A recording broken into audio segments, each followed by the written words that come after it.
मैं दो शब्द पहले माननीय लीडर ऑफ अपोजिशन ने जो अभी बातें कही उस पर बोलना चाहूंगा, फिर अपनी बात रखूंगा।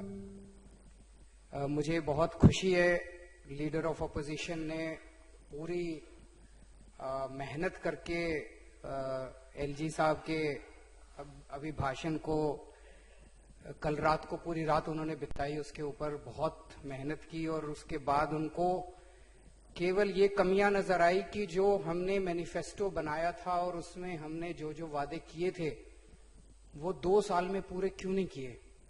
जैसे हमने कहा था भाई इतने स्कूल बनाएंगे, इतने कॉलेज बनाएंगे, इतने ये बनाएंगे, इतने बनाएंगे, उसको छोड़ के जैसे जितनी देश भर में बीजेपी की सरकारें हैं उनके ऊपर रोज भ्रष्टाचार के आरोप लगते हैं, रोज उनके मंत्रियों पे बलात्कार के आरोप लगते हैं, बच्चों की तस्करी के आरोप लगते हैं।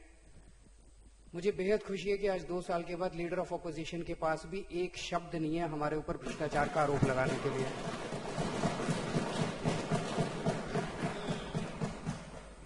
पूरी मेहनत के बाद उनको ये नजर आया। मैं उनको कहना चाहता हूं कि जैसे अमित शाह जी ने कहा था कि मैनिफेस्टो तो चुनाव के पहले जुमला होता है, हम मैनिफेस्टो को जुमला नहीं मानते, हम उसको गीता बाइबल मानते हैं और मैनिफेस्टो में लिखी हुई एक एक बात 5 साल के अंदर पूरी करके दिखाएंगे, ये मैं आपको आश्वासन देता हूं, दिल्ली की जनता को आश्वासन देता हूं। एलजी साहब ने कल अपने अभिभाषण में सरकार द्वारा 2 साल में किए गए सारे कामों का ब्यौरा दिया। कोई भी सरकार अपने कामों की बड़ी अच्छी प्रशंसा कर लेती है।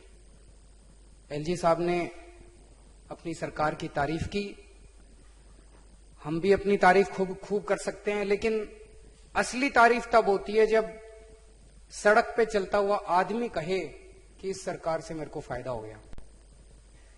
आज मैं चैलेंज करता हूं, यहां से बाहर निकलते हैं और जो पहले 100 आदमी मिले उनसे पूछ लेना जी दिल्ली की आम आदमी पार्टी सरकार ने क्या क्या काम किए और दिल्ली में 10 साल में एमसीडी ने क्या क्या काम किए। दिल्ली का बच्चा कह रहा है जी बिजली के बिल रेट आधे हो गए, हमारे बिजली के बिल कम हो गए। मेरे ख्याल से 83% लोगों को बिजली की सब्सिडी का फायदा हुआ है। बच्चा कह रहा है जी हमारे पानी के बिल 0 हो गए, 12.5 लाख लोगों के पानी के बिल 0 हो गए। दिल्ली का बच्चा कह रहा है जी अस्पतालों में जाते थे पहले दवाइयां नहीं मिलती थी, अब अस्पतालों में जाते हैं फ्री में सारी दवाइयां मिलने लग गई हैं। दिल्ली का बच्चा कह रहा है जी मोहल्ला क्लिनिक बहुत अच्छे बन गए।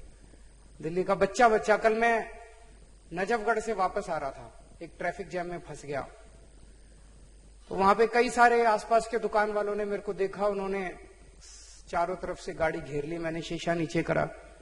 एक लड़का कहता है जी आपने स्कूलों का तो काया पलट कर दिया। वो असली सर्टिफिकेट है हमारा। जब मैं एक पिक्चर देखने गया कुछ दिन पहले, जब हॉल में घुस रहा था एक सिक्योरिटी गार्ड ने रोक लिया मेरे को, कहता है जी मेरा बच्चा सरकारी स्कूल के अंदर पढ़ता है, आप लोगों ने एक काम तो बड़ा अच्छा किया, सरकारी स्कूलों की काया पलट कर दी। जब वो सड़क के ऊपर मोहल्ले के अंदर खड़ा हुआ आदमी कहता है जी मेरी जिंदगी में बदलाव आ गया, वो असली सर्टिफिकेट है। तो दिल्ली सरकार ने जो काम किया उसकी तारीफ आज अगर आप जनता से पूछे, जनता उसकी तारीफ कर रही है। हमारे माननीय लीडर ऑफ अपोजिशन सामने बैठे हैं।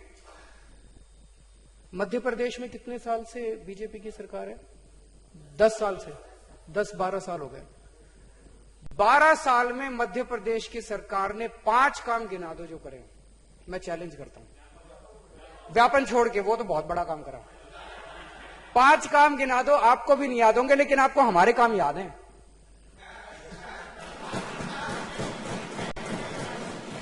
छत्तीसगढ़ की सरकार ने 15 साल हो गए, 17 साल हो गए, छत्तीसगढ़ की सरकार ने 5 काम करे हो, गिना दो मेरे को, मैं चैलेंज करता हूं। राजस्थान की सरकार ने 5 काम करे हो, मेरे को गिना दो, मैं चैलेंज करता हूं। चलो ये सारे छोड़ो, मोदी सरकार ने 5 काम करे हो, गिना दो मेरे को।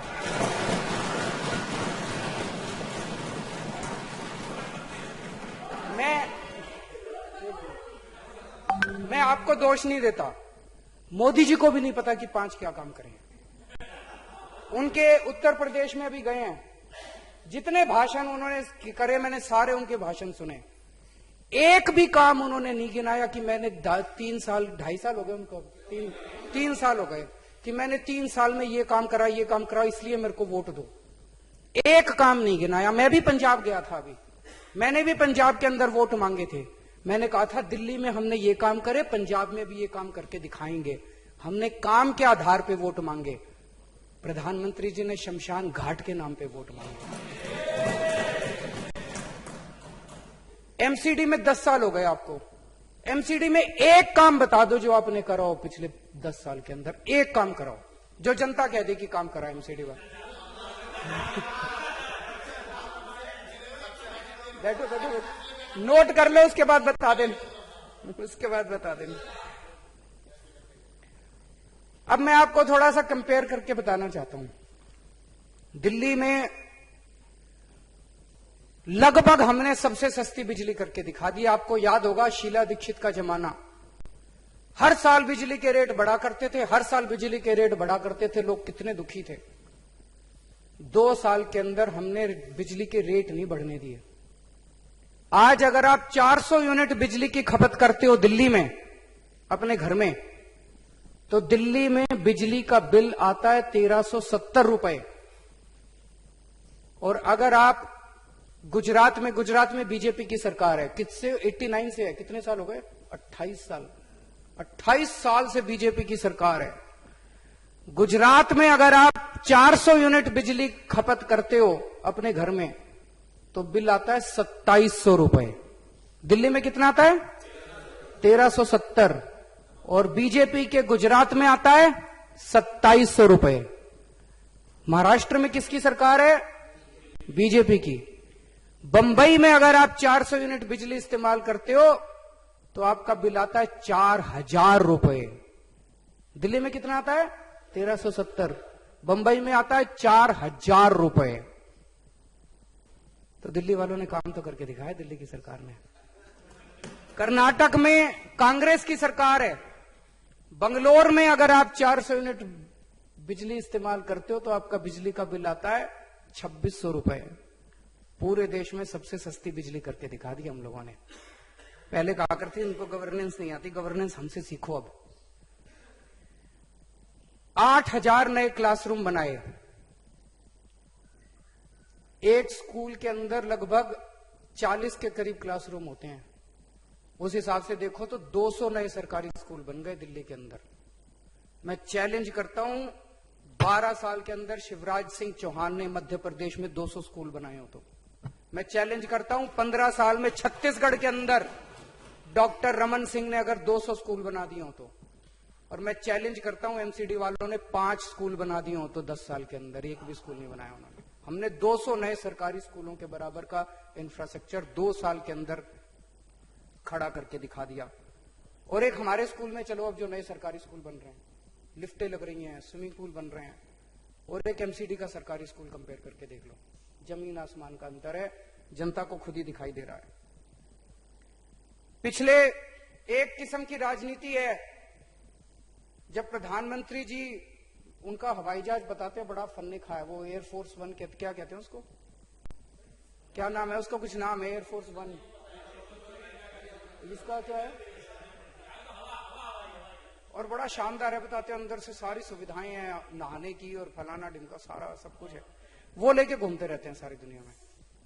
और मतलब एक वो राजनीति है जहां प्रधानमंत्री पूरी दुनिया के अंदर हवाई जहाज पूरी दुनिया का दौरा कर लिया।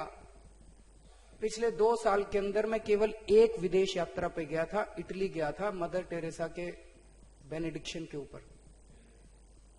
दिल्ली की आम आदमी पार्टी का मुख्यमंत्री विदेश नहीं जाता।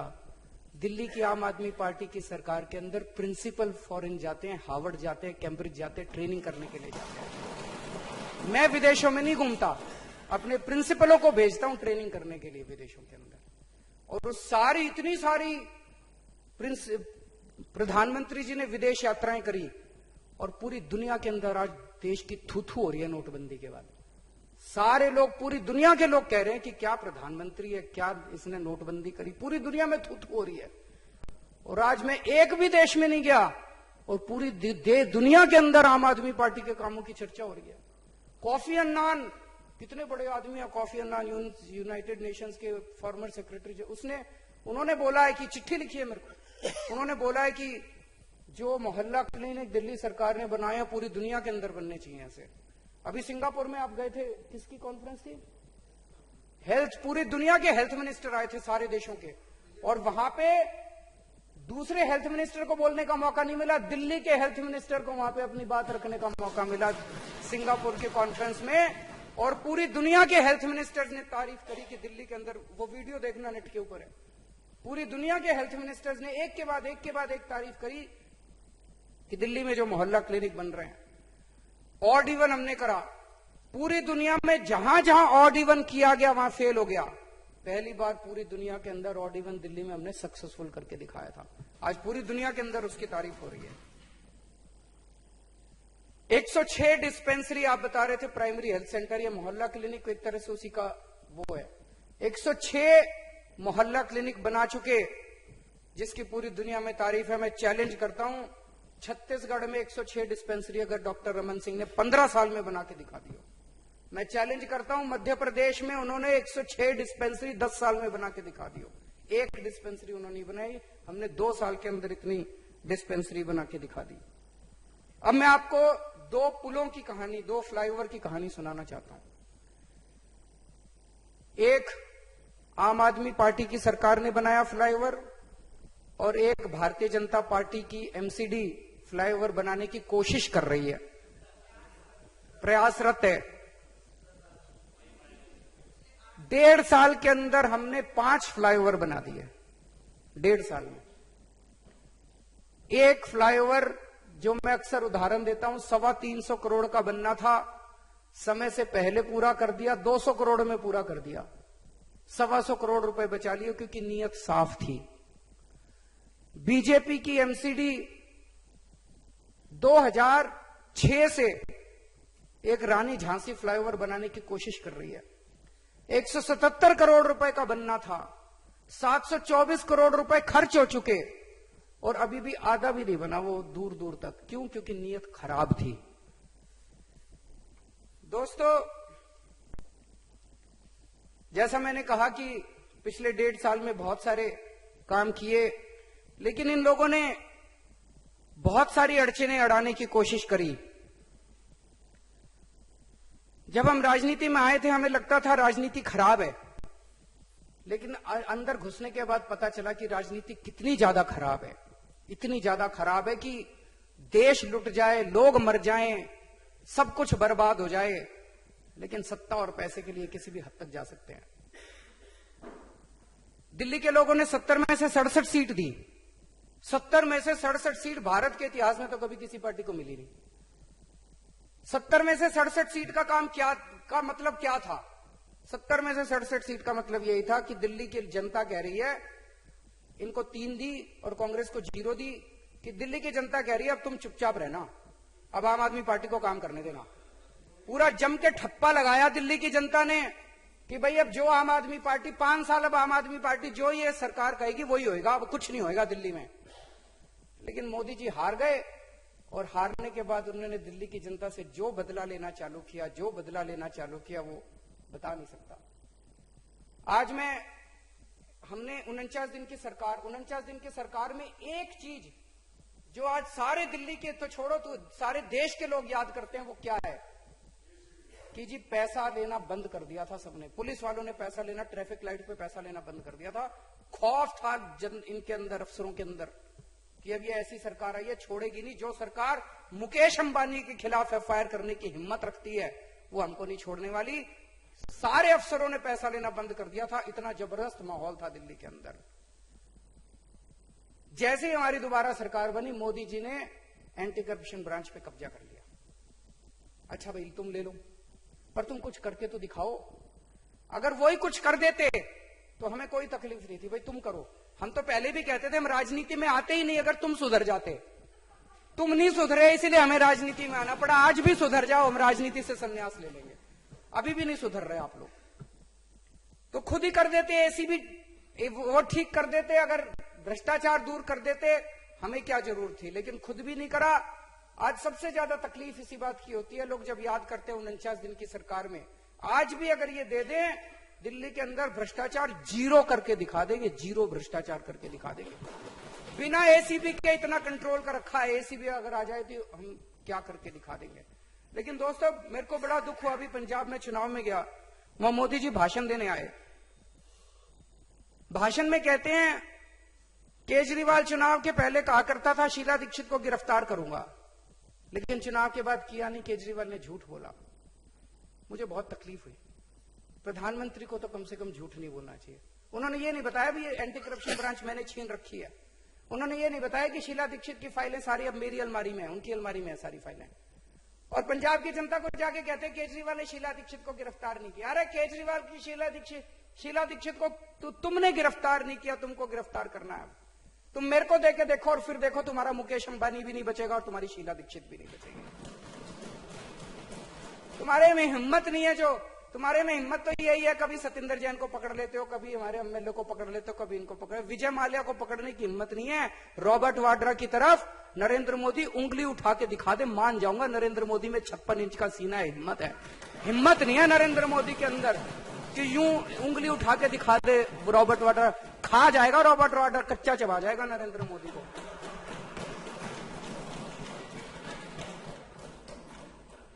मिनिमम वेजेस की फाइल कितनी इंपॉर्टेंट फाइल थी। अगस्त के अंदर ये हो गया होता, अगस्त में आ गया था निर्णय। क्या करा, नजीब जंग साहब को फोन करा मोदी जी ने, कोई भी इनका काम मत होने दो। नजीब जंग साहब ने फाइल पे क्या लिखा, सिलेक्शन, हम लोगों ने मिनिमम वेज बोर्ड, एक कमेटी बनती है, वो कमेटी में 15 सदस्य होते हैं। कानून में लिखा है 5 सदस्य ट्रेड यूनियन के होते हैं, 5 सदस्य इंडस्ट्री वालों के होते हैं, 5 सदस्य सरकार के होते हैं। हमने उसी हिसाब से बनाई थी। फाइल पे लिखा, आपने मेरी अप्रूवल नहीं ली, इसलिए मैं इस पूरी की पूरी प्रोसीडिंग्स को, बिचारी कमेटी ने 7 मीटिंग करी, पूरा मार्केट का सर्वे कराया, 6 महीने तक उन्होंने अपना खून पसीना बहाया, उसके बाद रिपोर्ट दी। उस पूरी रिपोर्ट को ये कह के खारिज कर दिया कि मैं उस कमेटी की अप्रूवल नहीं ली थी। अरे अप्रूवल लेनी नहीं थी हमारे हिसाब से, पर मान लो लेनी भी थी तो दे देते, बाद में दे देते। कोई किसी का कुछ घस जाता अगर बाद में दे देते, कोई नजीब जंग साहब की इज्जत कम हो जाती, मोदी जी की इज्जत कम हो जाती, अगर जनता का फायदा हो जाता, क्या हो जाता, दे देते। खारिज कर दी वो। जनता से दुश्मनी ले रहे, जो आदमी जनता से दुश्मनी लेता है वो कभी भी आगे तरक्की नहीं कर सकता, ये सोच लेना। लेकिन फिर हम लोगों ने भी इसको इज्जत का सवाल नहीं बनाया। हमने कहा चलो दोबारा, वो कहते दोबारा कमेटी बनाओ, वही मेंबर दोबारा बना दिए, वही फिर 7 मीटिंग करी, वही फिर सर्वे कराया। कोई किसका फायदा हुआ बताओ। अच्छा, इस पूरी मशक्कत से किसी का फायदा हुआ हो? 8 महीने खराब हो गए, बस यही हुआ। कोई मोदी जी की इज्जत में 4 चांद लग गए हो तो बता दो भाई, मिनिमम वेज 8 महीने जनता को, बेचारी जनता को और ज्यादा मिल जाते। इतना इन लोगों से लड़ के अनऑथराइज्ड कॉलोनीज, अभी अनऑथराइज्ड कॉलोनीज की बात कर रहे थे, यही करा दो। अनऑथराइज्ड कॉलोनीज को रेगुलराइज करने के लिए, पक्का, कच्ची कॉलोनियों को पक्का बनाने के लिए 1.5 साल पहले फाइल भेजी थी केंद्र में, अभी तक नहीं करके दी। कुंडली मार के बैठे हैं मोदी जी। क्यों? दिल्ली की जनता से बदला लेना है। किस से बदला लोगे? सारे देश से बदला लोगे क्या? बिहार में भी हार गए, दिल्ली में भी हार गए, पंजाब में भी हारोगे, उत्तर प्रदेश में भी हारोगे, सब जगह किस से बदला लोगे? काम करो, काम के बेसिस पे जनता वोट देती है।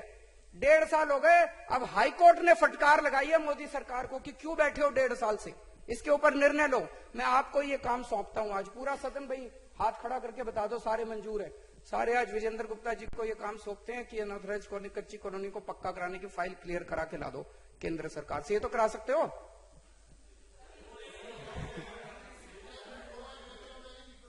अच्छा चलो ठीक। ऐसी बहुत सारी चीजें हैं जी जिसके ऊपर केंद्र सरकार की सारी अड़चनों के बावजूद हम लोगों ने काम करा है। मैं तो चैलेंज करता हूं, जो इनकी सरकार है उनके ऊपर कोई अड़चन नहीं है, फिर भी वो काम नहीं करती। इतनी अड़चनों के बावजूद मुझे नहीं लगता कि आज अगर दिल्ली का मुख्यमंत्री नरेंद्र मोदी भी होता तो एक काम इसमें से करके दिखा सकता था। वो बिल्कुल नहीं कर सकता था, कोई नहीं कर सकता था। ये इसी आम आदमी पार्टी की सरकार की संघर्ष लड़ लड़ के इन लोगों से करवाया है काम। एक चीज आप लोगों के समक्ष रखना चाहता हूं, जो बहुत सारे लोगों को पता नहीं है। आपको याद होगा हमारी सरकार बनने के पहले कैसे हर साल बिजली के रेट बढ़ाए जाते थे। दिल्ली की सारी जनता कहती थी जी ये बिजली कंपनियों ने खूब घोपला कर रखा है, बिजली कंपनियों ने खूब घपला कर रखा है। हम सारे कहा करते थे बिजली कंपनियों का ऑडिट होना चाहिए। शीला दीक्षित कहती थी ऑडिट नहीं हो सकता, सीएजी का ऑडिट नहीं हो सकता। हम पूछते थे क्यों नहीं हो सकता था? कहती थी कि कोर्ट ने स्टे लगा रखा है। जब मैं मुख्यमंत्री बना मैंने फाइल मंगाई, पता चला कोर्ट का कोई स्टे नहीं था, झूठ बोल रही थी। हमने तुरंत सीएजी का ऑडिट ऑर्डर करा। 1.5 साल के बाद सीएजी के ऑडिट की रिपोर्ट आ गई। 8,000 करोड़ रुपए का उसमें घपला निकला, 8,000 करोड़ का। लेकिन दुख की बात यह कि ये सारी बिजली कंपनियां हाई कोर्ट से उस रिपोर्ट को उन्होंने खारिज करा दिया। ऑर्डर बिल्कुल गलत है हाई कोर्ट का। दिल्ली सरकार उसके खिलाफ सुप्रीम कोर्ट में गई। सुप्रीम कोर्ट में बिजली कंपनियों को बचाने के लिए कांग्रेस ने अपने 3 सबसे बड़े वकील खड़े कर दिए हैं बिजली कंपनियों के फेवर में। पी चिदम्बरम, अभिषेक मनु सिंघवी और कपिल सिब्बल। बड़ी दोस्ती है जी बिजली कंपनियों से, इतनी तकलीफ हो रही है कांग्रेस को। हम क्या कह रहे हैं सुप्रीम कोर्ट में? हम सुप्रीम कोर्ट में कह रहे हैं हमने भी करे हैं, नहीं हमने भी बहुत बड़े करे हैं, लेकिन कांग्रेस को क्या जरूरत है? देखो कितनी तकलीफ हुई कांग्रेस के नाम से, बिजली कंपनियों के नाम से कितनी तकलीफ हुई। हाँ नहीं हाँ कांग्रेस नहीं मिली हुई ना आप? अच्छा चलो, तो हम क्या कह रहे हैं सुप्रीम कोर्ट में? हम सुप्रीम कोर्ट में कह रहे हैं भाई ये 8,000 करोड़ रुपए का घपला हुआ, इस ऑडिट रिपोर्ट को लागू किया जाए। 8,000 करोड़ रुपए की बिजली कंपनियों से रिकवरी की जाए और दिल्ली के अंदर बिजली के दाम और कम किए जाएं।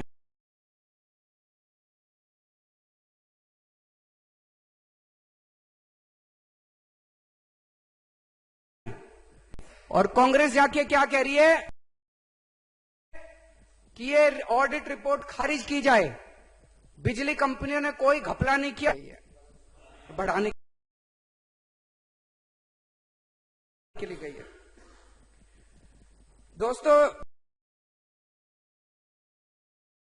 हम तो बहुत छोटे हैं, राजनीति में नए आए हैं, राजनीति में आप सब लोगों को तो राजनीति हमसे कांग्रेस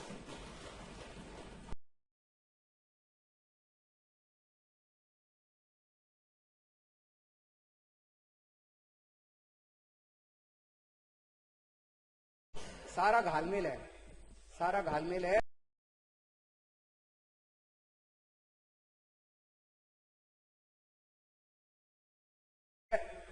और